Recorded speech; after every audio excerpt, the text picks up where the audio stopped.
It's almost like deja vu. You remember back in 2020, a Senate race in Georgia went down to the wire as they had a runoff after the general elections had been held in November.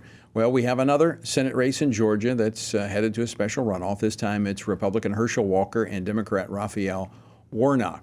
Now, the closeness of this race emphasizes the importance of every vote. Now, we've been talking about how narrowly divided the country is, and you look at some of these key races, and we're still tabulating some of the congressional races, and literally, some cases, dozens of votes are deciding these races.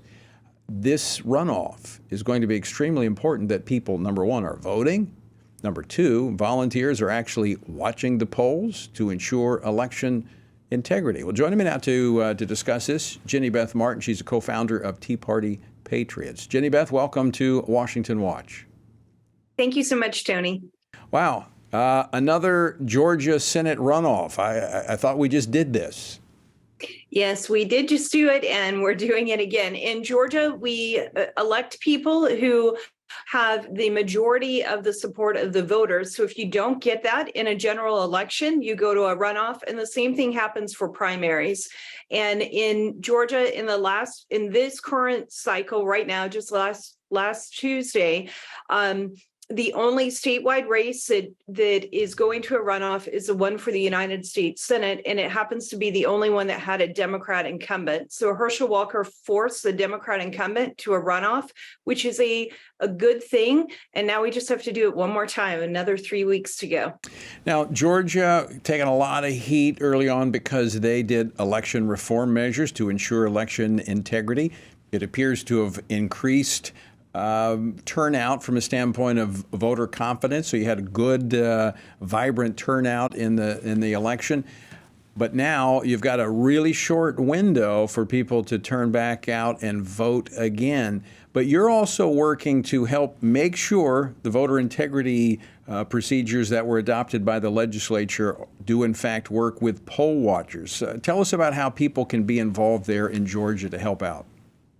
That's correct. So we need a lot more people who are willing to step up and volunteer. We have to have poll watchers in place for early voting. Early voting in the metro Atlanta areas, it seems like that's going to begin next week before Thanksgiving. Then we have Thanksgiving, and then early voting will resume.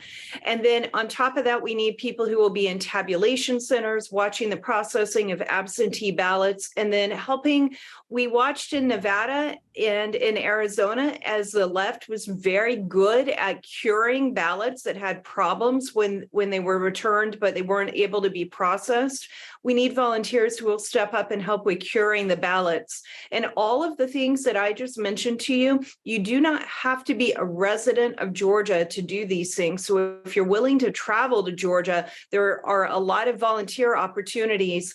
And this Senate seat lasts for 6 years. So it may not determine the majority makeup of the Senate right now in the next 2 years, but it could in 2 years after that, or even 4 years from now. So it's a very important seat. So, Jenny Beth, you provide training for those in terms of what to do as a poll watcher or to cure these ballots. You'll provide the training?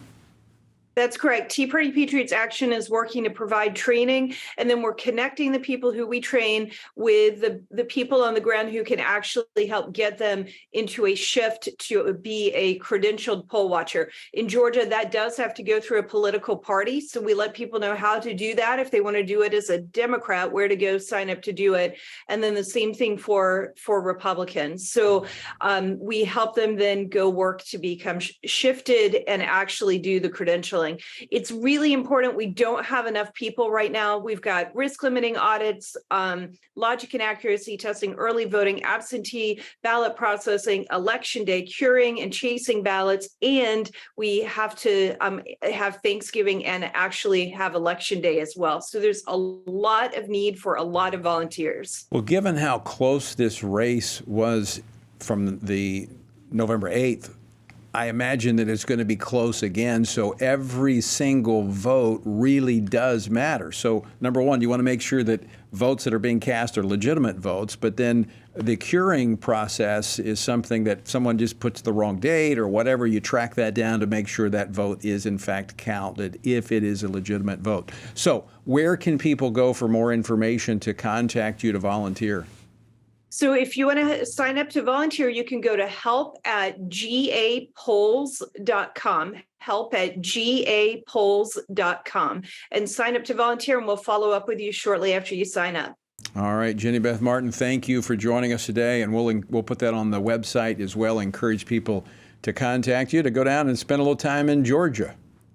Thank you so much, Tony.